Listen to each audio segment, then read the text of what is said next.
সাহাবায়ে কেরাম ডাক দিয়া বলে, ওগো সরকারে দু জাহান হাবিবে কিবরিয়া মুহাম্মাদুর রাসূলুল্লাহ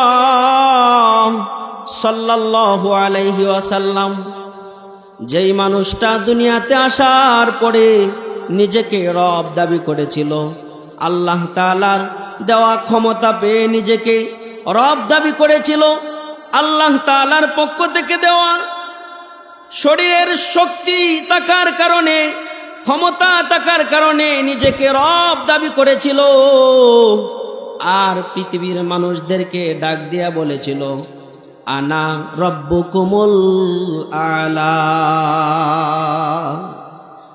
আমি সবচেয়ে বড় খোদা। এই কথাটা ফেরাউন বলেছিল। দুনিয়াতে ফেরাউন বলেছিল, আনা রব্বুকুমুল আলা, আমি সবচেয়ে বড় খোদা, আমার চেয়ে বড় খোদার বড় রব পৃথিবীতে নাই। সাহাবায়ে কেরাম বলে, ইয়া রাসূলুল্লাহ, যেই ব্যক্তিটা সাদ্দাত আপনার জান্নাতে ঢুকবে না, সে নিজে জান্নাত বানাইছে, তার জান্নাতে সে যাবে, এজন্য সে জান্নাত বানাইছে, সেই মানুষটার জন্য কি আল্লাহ তাআলা আলাদা একটা জান্নাত তৈরি করে রেখে দিয়েছেন। শুধু তাই না, যেই আবু জাহেল সারাটা জীবন নবীজির সাথে দুশমনি করেছে, সেই আবু জাহেলের জন্য কি আলাদা একটা জান্নাত আছে নাকি? নবীজি ডাক দিয়া বলে, ও আমার সাহাবায়ে কেরাম, কলিজার টুকরা সাহাবীরা আমার, শোনো, প্রত্যেকটা মানুষ যেই ধর্মের উপর দুনিয়াতে আসছে না কেন, প্রত্যেকটা মানুষের জন্য আল্লাহ তাআলা আলাদা আলাদা করে এক একটা জান্নাত তৈরি করে রেখে দিয়েছেন। তবে তার জান্নাতটা সে নিজে উপার্জন করে নিতে হবে। কথা বলেন ঠিক কিনা? জান্নাত আপনারটা তো আপনার উপার্জন করে নিতে হবে, তাই না? আমার কথাগুলো কি বুঝতেছেন? আমার লাগাতার প্রোগ্রাম থাকার কারণে কণ্ঠটা একটু বসে গেছে। আল্লাহ তাআলার নবী বলে,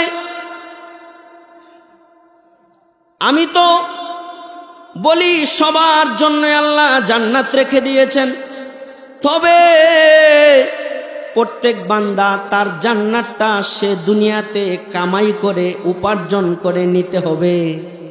আমরা যারা এখানে বসছি, আমাদের কি এই নিয়ত আছে যে আমরা আল্লাহ তাআলার জান্নাত দুনিয়াতে কামাই করে জান্নাতের মালিক হব?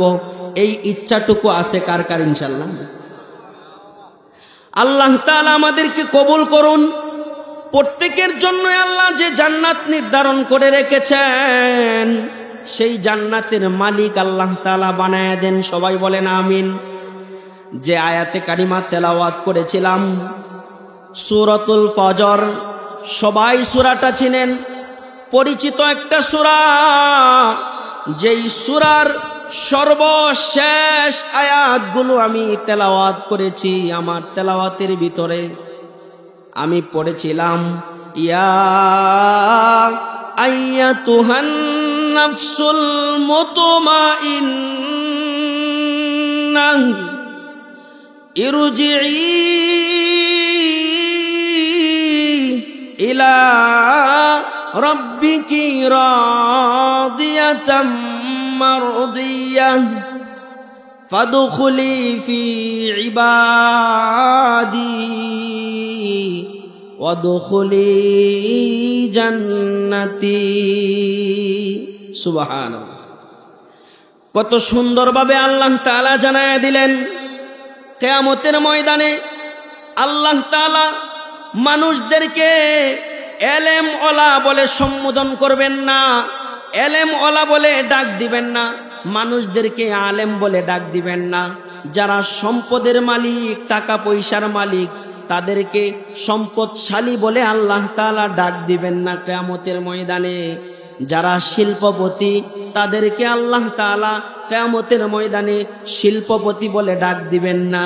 আল্লাহ তাআলা কিয়ামতের ময়দানে প্রত্যেকটা মানুষকে ডাক দিবেন, ইয়া আইয়াতুহান নাফসুল মুতমাইন্না ইরজিই ইলা রাব্বিকি রাদিয়াতাম মারদিয়াহ ফাদখুলি ফি ইবাদি ওয়াদখুলি জান্নাতি। আল্লাহ তাআলা মালিক ডাক দিবেন, ও পবিত্র দিলওয়ালারা, ও পবিত্র নফসের অধিকারীরা, ও পবিত্র দিলওয়ালা মানুষেরা,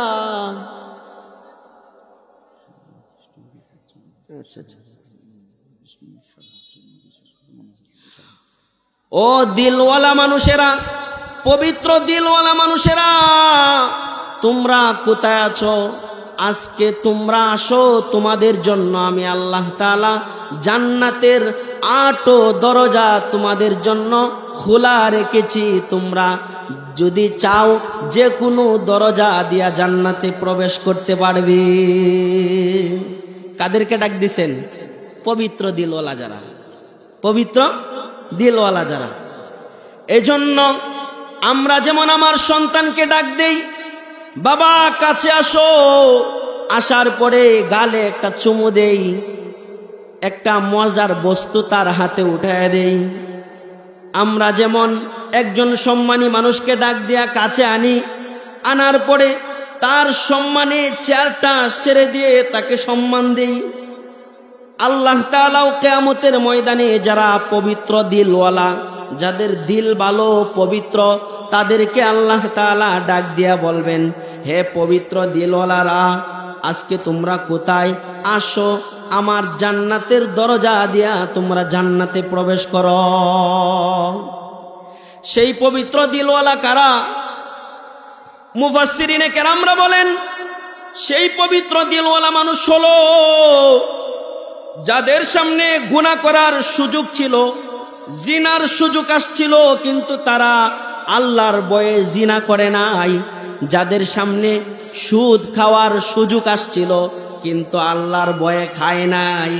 যাদের সামনে গুনাহের সুযোগ আসছিল, কিন্তু আল্লাহর নাফরমানি সে করে নাই, তার দিলকে আল্লাহর নাফরমানি দিয়া ভরায় নাই, সেই মানুষটা হলো পবিত্র দিলওয়ালা।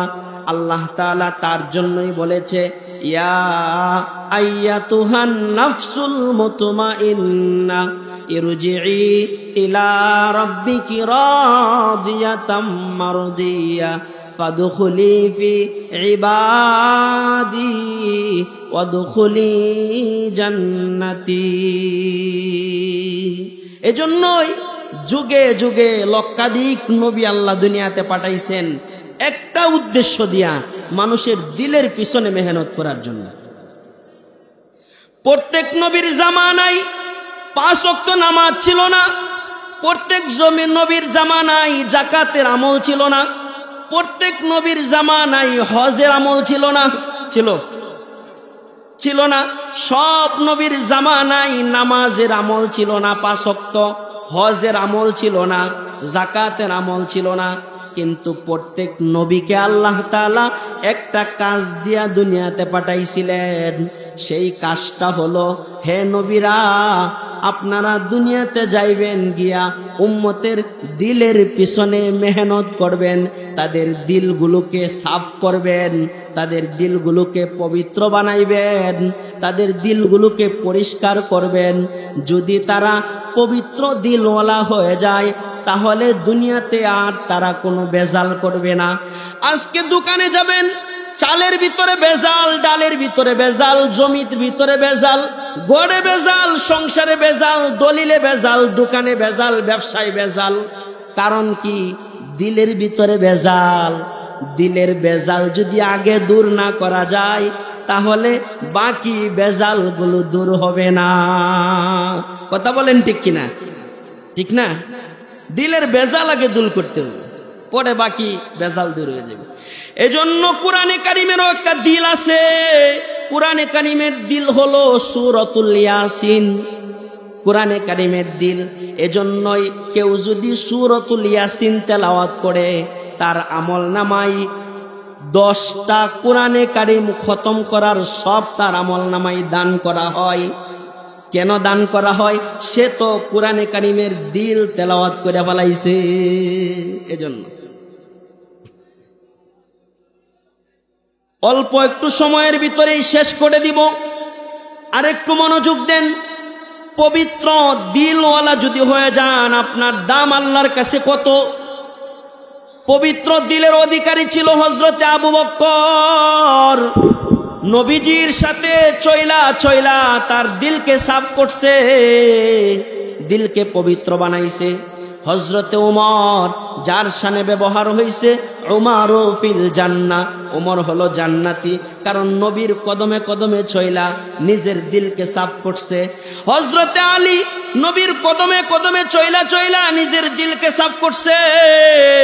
হযরতে বেলাল, যদিও মানুষটা কালো, নবীজির কদমে কদমে চইলা চইলা দিলকে সাফ করছে, দিলকে পবিত্র করছে। এজন্যই দুনিয়া থেকেই জান্নাতের সার্টিফিকেট পেয়ে গেছে। পড়েন সুবহানাল্লাহ। পবিত্র দিলওয়ালা মানুষের দাম আছে না নাই? আছে না? পবিত্র দিলওয়ালা মানুষের দাম আল্লাহর কাছে অনেক বেশি। এই আয়াতগুলো নাজিল হয়েছিল বড় একজন আলেমের শানে। সে আলেম হলো নবীজির চাচাতো ভাই আব্দুল্লাহ ইবনে আব্বাস, তার শানে এই আয়াতটি নাজিল হয়েছিল। আরেকটা বর্ণনা আছে আবু বকরের শানে এই আয়াতগুলো নাজিল হয়েছিল। আব্দুল্লাহ ইবনে আব্বাস, নবীজির চাচার নাম হলো আব্বাস, নবীজির চাচাতো ভাই হলো আব্দুল্লাহ, অনেক বড় আলেম ছিল। তার শানে এই আয়াতগুলো আল্লাহ নাজিল করছে। কেন নাজিল করছে? আব্দুল্লাহ নবীজির চাচাতো ভাইয়ের দিল সাফ ছিল, পবিত্র ছিল। এজন্য তার শানে আল্লাহ এই আয়াতগুলো নাজিল কইরা তার পবিত্র দিলের সাক্ষী হিসাবে দুনিয়াতে উপস্থাপন করেছে। সে আব্দুল্লাহর শানে আয়াতগুলো নাজিল হয়েছে। সে আব্দুল্লাহর দিল বড় পবিত্র ছিল, সাফ ছিল। এজন্য আব্দুল্লাহ একদিন রাতের বেলা ঘুমাইছে। ঘুমানোর পরে স্বপ্নে দেখতেছে তার বাবা আব্বাস রাদিয়াল্লাহু তাআলা আনহু। আব্দুল্লাহ অনেক বড় মুফাসসির, অনেক তাফসিরের জ্ঞান রাখে। নবীজির দুইজন চাচাতো ভাই, একজন আলী আর একজন আব্দুল্লাহ, দুইজন বড় বড় আলেম। হযরতে আলী তার গ্রামারের জ্ঞান বেশি, অনেক গ্রামারের জ্ঞান আছে তার। আর আব্দুল্লাহ হলো তাফসির, এই যে বয়ান করতেছি তাফসির, এই তাফসিরের জ্ঞান। পৃথিবীতে যত তাফসির আছে, আব্দুল্লাহ যেই তাফসির লিখছে, তাফসিরের নাম ইবনে আব্বাস। এই তাফসিরের কিতাব ছাড়া পৃথিবীতে কেউ তাফসির সম্পূর্ণ করতে পারবে না, এত বড় তাফসিরের কিতাব। এই বড় আলেমের শানে এই আয়াতগুলো নাজিল হয়েছে। তিনি একদিন ঘুমায় রয়েছে, স্বপ্নে দেখতেছে তার বাবা তাকে ডাক দিয়া বলতেছে, আব্দুল্লাহ, তোমার তো দুনিয়াতে বেশি দিন থাকার টাইম নাই, আমার কাছে চলে আসতে হবে। তার ঘুম ভাঙে গেছে। ঘুম ভাঙে গেলে জায়গা বিবির সাথে বলতেছে, কি দেখলাম? চিন্তায় পেরেশানিতে পড়ে গেছে। কি স্বপ্নে দেখলাম? বাবা বলতেছে চলে যাইতে হইব। ঘুম ভাঙে গেছে। এই আলোচনাগুলো করতে করতে করতে করতে ফজরের আজান হয়ে গেছে। সংক্ষেপ করে দিতেছি, যেহেতু আপনাদের ধৈর্যচ্যুত ঘটাবো না, ধৈর্য নষ্ট করবো না, অল্প সময়ের ভিতরে শেষ করে দিব। আব্দুল্লাহ এই কথাগুলো তার বিবির সাথে বলতে বলতেই ঘুম ভাঙিয়া গেছে, ফজরের আজান হয়ে গেছে। তো আব্দুল্লাহ ঘর থেকে বের হইছে, নামাজে যাবে। স্বপ্নে দেখছিল কি, তার বাবা বলছে যে তোমার দুনিয়াতে হায়াত ফুরায় আসছে, আমার কাছে চলে আসছে। হযরতে আব্দুল্লাহ ফজরের নামাজের জন্য ঘর থেকে বের হয়ে গেল। বের হওয়ার পরে দরজাটা যখন খুললো, তার ঘরের দরজার সামনে একটা গাছ ছিল। সেই গাছের ডালে একটা সাদা রঙের পাখি বসে রয়েছে। আব্দুল্লাহ দেখতে পেয়েছে। আব্দুল্লাহকে সেই পাখিটা ডাক দিয়া বলে, ওরে আব্দুল্লাহ, তুমি কি জানো তোমার কিন্তু হায়াত শেষ হয়ে যাচ্ছে, দুনিয়া থেকে অতি তাড়াতাড়ি তুমি চলে যাইবা, চলে যাওয়ার ডাক এসে গেছে। আব্দুল্লাহ অবাক হয়ে গেল, এই পাখি আবার কথা কই কেমনে? পাখি ডাক দিয়া বলে, আব্দুল্লাহ, আমি তো সাধারণ পাখি না, আমি তো 10টা পাখির মতো পাখি না, আমি হলাম মালাইকা, মালাইকাতুর রহমান। আমি তো আল্লাহর পক্ষ থেকে ফেরেশতা পাখি হিসাবে তোমার সামনে এসেছি। আব্দুল্লাহ বলে, তোমার বলতে হবে না, রাতের বেলা স্বপ্নে আমার বাবা আমাকে জানায় দিছে দুনিয়া থেকে আমার যাওয়ার সময় হয়ে যাচ্ছে। পাখিটা ডাক দিয়া বলে, আব্দুল্লাহ, ঠিক আছে, তুমি যাওয়ার প্রস্তুতি নাও, তাহলে আমি চলে গেলাম, আর দেরি করব না। তবে তুমি যেদিন দুনিয়া থেকে চলে যাইবা, সেদিন আবার তোমার সাথে আমার সাক্ষাৎ হবে, যেখানে তোমার জানাজা হবে, সেখানে সর্বশেষ আমি আবার তোমার সাথে দেখা করব। আর তোমার জানাজায় যারা আসবে তাদের সবাইকে আমি বলে দিব তোমার দিল বড় পবিত্র ছিল, এটা আমি এলান করে মানুষদেরকে জানায় দিব। তাহলে আমি চলে যাই, আসসালামু আলাইকুম ওয়া রাহমাতুল্লাহ। এই কথা বলে পাখি চলে গেছে, পাখি চলে গেছে। আব্দুল্লাহ ফজরের নামাজ পড়ে আসছে, আসার পরে এই চিন্তাই দিলের ভিতরে, কবে দুনিয়া থেকে চলে যাবে, দুনিয়া থেকে চলে যাবে এই বিষয়টা সে বুঝতেছে। তার স্ত্রীকে ডাক দেয়া বলে, বিবি আমার, দুনিয়া থেকে তো চলেই যাব, আজ না হয় কাল, আমরা কি কেউ এই দুনিয়ায় থাকতে পারবো? এরকম কেউ আছে এখানে? আছে কেউ?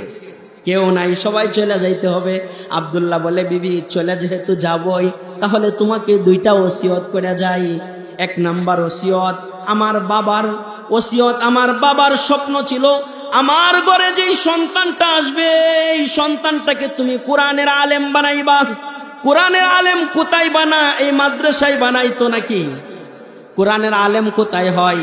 এই মাদ্রাসায় পড়লেই তো কোরআনের আলেম হয়।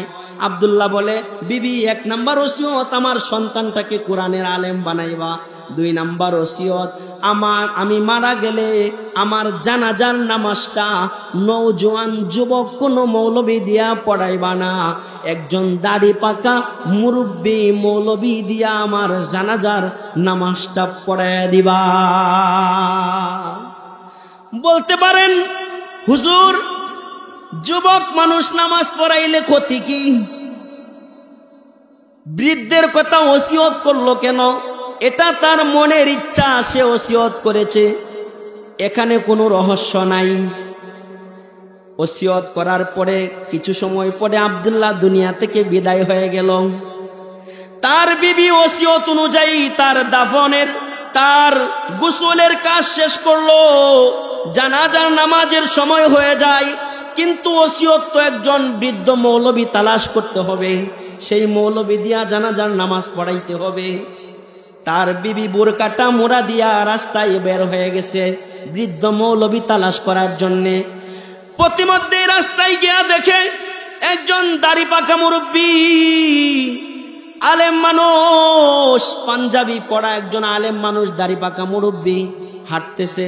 তার বিবি ডাক দিয়া বলে, ও চাচাজি, আমার স্বামী ওসিয়ত করছিল যে আপনি আমার স্বামীর জানাজার নামাজটা পড়াইবেন। আপনি যেহেতু দাড়ি পাকা মুরব্বী, কষ্ট করে আমার স্বামীর জানাজার নামাজটা আপনাকে পড়াইতে হবে, চলেন। সেই বৃদ্ধ বাবা আব্দুল্লাহর স্ত্রীর সঙ্গে চললো জানাজার নামাজ পড়ানোর জন্য। জানাজা রেডি হয়ে গেছে, লাশ সামনে, সবাই জানাজায় দাঁড়ায় রইছে, জানাজা পড়বে। ইমাম সাহেবও সামনে দাঁড়ায় রইছে। হঠাৎ ইমাম সাহেব তাকায়া দেখে সবুজ রঙের ওই পাখিটার মতো একটা পাখি দৌড়ায় আসতেছে। সেই পাখিটা আসার পরে আইসা সরাসরি সেই মৃত্যুর খাটিয়ার উপরে এসে পাখিটা বসে গেল। বৈশা বৈশা পাখিটা তার টুট দিয়া টুকরা টুকরা মাথার বানটা খুললো, বুকের বানটা খুললো, পায়ের বানটা খুললো, টুট দিয়া টুকরা টুকরা খোলার পরে সেই পাখিটা আস্তে করে কাফনের কাপড়ের ভিতরে ঢুকে গেল। জানাজার নামাজের সমস্ত মানুষগুলো আশ্চর্য হয়ে তাকায় রইল, কি ব্যাপার, এটা কি দেখতেছি। ইমাম সাহেব অবাক হয়ে গেল, এটা কি দেখতেছি। পাখিটা ভিতরে ঢুকে গেল। ঢুকে যাওয়ার পরে ভিতর থেকে আওয়াজ আসতেছে, ইয়া আইয়াতুহান নাফসুল মুতমাইন্নাহ ইরজিই ইলা রাব্বিকি রাদিয়াতাম মারদিয়াহ ফাদখুলি ফি ইবাদি ওয়াদখুলি জান্নাতি। পাখি ডাক দিয়া বলে, ও জানাজার উপস্থিত মুসল্লিরা, তোমরা কি জানো এই মানুষটা কে? এটা এরকম একজন মানুষ, বড় আলেম, তার দিল বড় পবিত্র। আল্লাহ তার পবিত্র দিলের ঘোষণা দিয়ে দিছে। আর আল্লাহ তাআলা বলতেছে তার জন্য আল্লাহ জান্নাতের 8 দরজা খোলা রেখেছে। তাহলে পবিত্র দিলের অধিকারী মানুষের দাম আছে না নাই? আছে না? তাহলে আমরা আমাদের দিলকে পবিত্র করে দুনিয়া থেকে এরকম জান্নাতি মানুষ হয়ে বিদায় নিতে রাজি আছি কে কে? ইনশাল্লাহ রাজি আছি তো সবাই ইনশাল্লাহ। তাহলে আপনাদের আর ধৈর্যচ্যুত ঘটাবো না ইনশাল্লাহ। যারা বাহিরে আছেন মেহরবানি করে সবাই চলে আসেন, আমরা আখেরি মোনাজাতের দিকে যাই। যারা যেখানে আছেন মেহরবানি করে চলে আসেন, যেহেতু আপনাদের জন্য তোবারকেরও ব্যবস্থা আছে। মেহরবানি করে দোয়ার জন্য একটু সবাই প্রস্তুতি নেন, একটু দিলটা নরম করে দেন। আসলেও তো দুনিয়ার চাওয়া পাওয়া তো আসলে আমাদের সব উদ্দেশ্য না, কি বলেন? খাওয়া দাওয়া এগুলো তো আমাদের কোনো উদ্দেশ্য না। উদ্দেশ্য হলো আল্লাহ যাতে আমাদেরকে মাফ করে দেয়, কি বলেন? ঠিক না? এজন্য দিলটা একটু নরম করে দেন, মাথাগুলো নিচের দিকে দেন, চক্ষু বন্ধ করে দেন। বন্ধ করে একটু ফিকির করেন যে একটা সময় দুনিয়াতে ছিলাম না, আছি, আবার থাকবো না। একটু ফিকির করেন, দিলটা নরম করে দেন।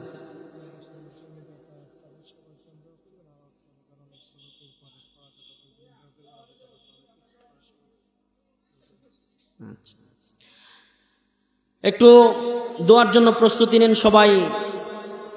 দুরূদ শরীফ পড়েন, দুরূদে ইব্রাহিম পড়েন, মাথাগুলো নিচের দিকে দেন, চক্ষু বন্ধ করেন। মনে মনে একটু চিন্তা করেন যে একটু আগে আমার চোখ খোলা ছিল, আমার পাশে কে বসা ছিল তাকে আমি দেখছিলাম, স্টেজে যারা ছিল তাদেরকেও দেখছিলাম, কিন্তু এখন চক্ষু বন্ধ, কাউকে আর দেখি না। এই যে চোখ একটু পরে আবার খোলার সুযোগ আছে। যদি একবারের জন্য চক্ষু বন্ধ হয়ে যায় আর কাউকে দেখার আর সুযোগ থাকবে না, ঠিক কিনা? এজন্য দিলটা একটু নরম করেন, সবাই দোয়ার জন্য প্রস্তুতি নেন।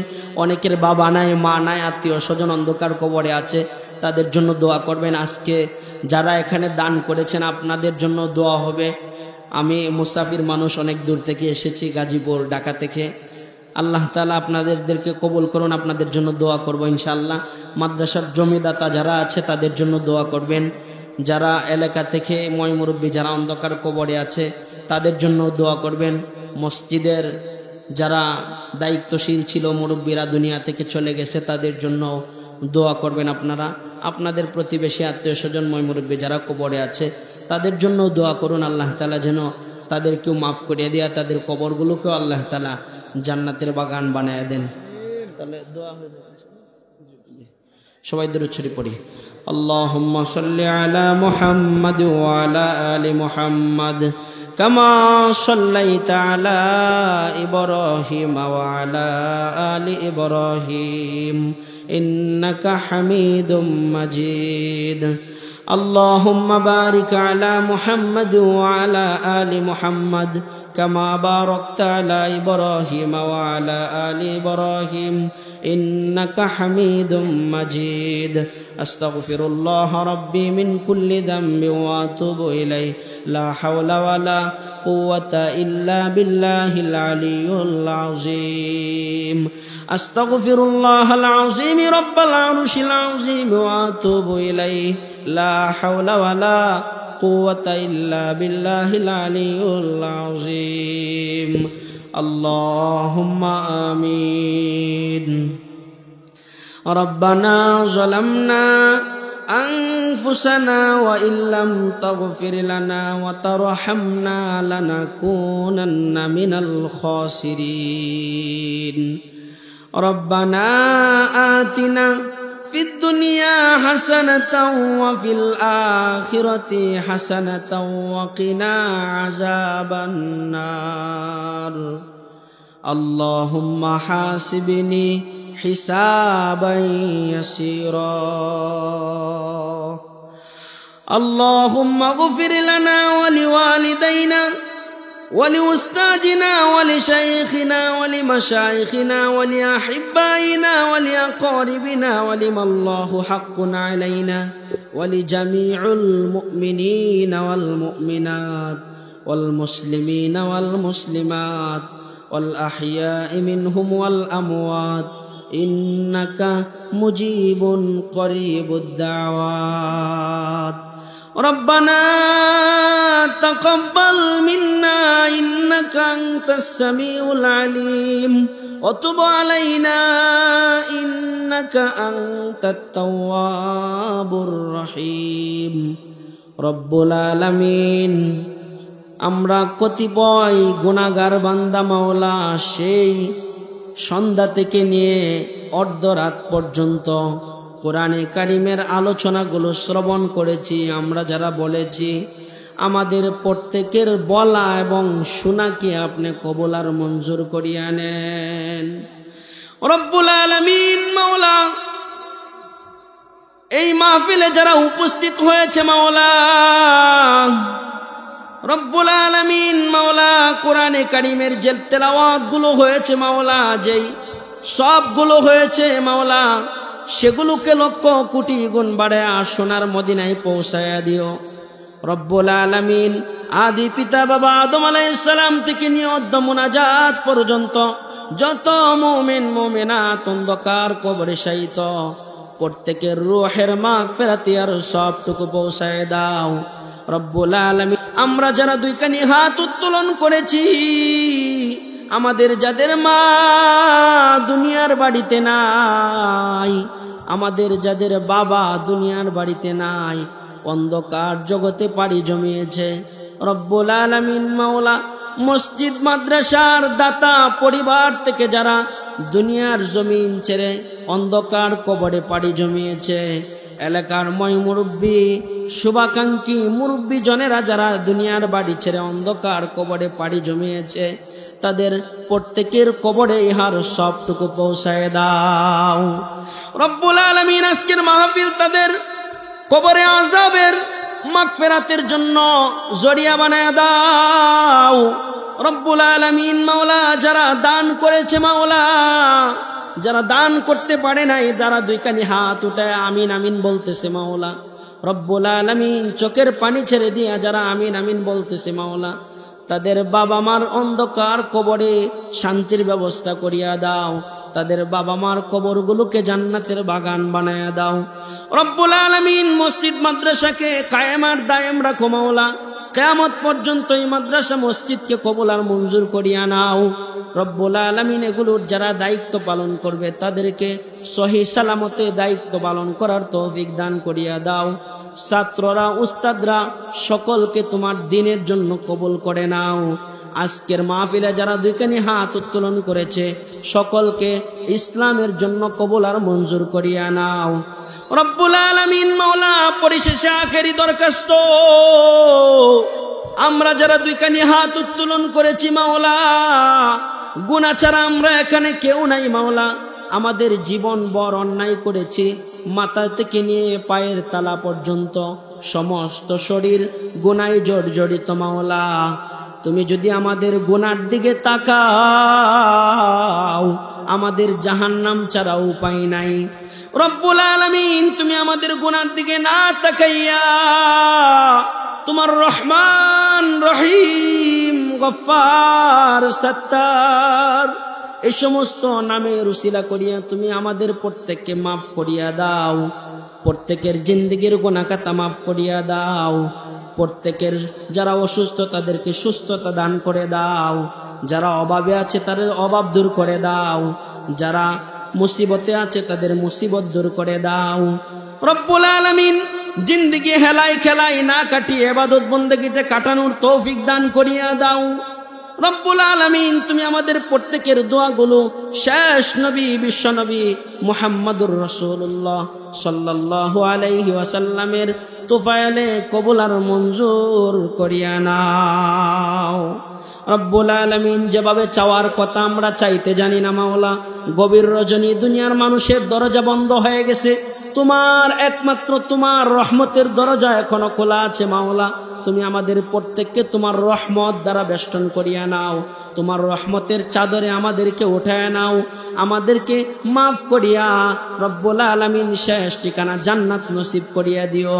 আখেরি দরখাস্ত, মৃত্যু যেদিন আমাদের দুয়ারে এসে যাবে, তুমি আমাদের মুখে সেদিন প্রত্যেকের জবানে জারি করিয়া দিও মধুর কালিমাই তয়্যিবা লা ইলাহা ইল্লাল্লাহু মুহাম্মাদুর রাসূলুল্লাহ।